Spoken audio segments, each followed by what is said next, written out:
Alright, well here we are on finishing day, and with our roll-in shower with a semi-permanent curb that you can pop up so you can still roll in or shuffle in.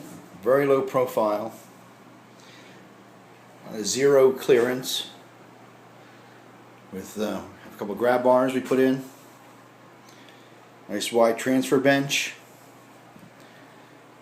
handheld with an on and off in the handle so you can control the water flow or divert the water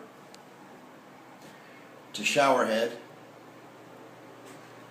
And we have a nice oversized shower curtain. Has a weighted bottom so it keeps the water in. Assists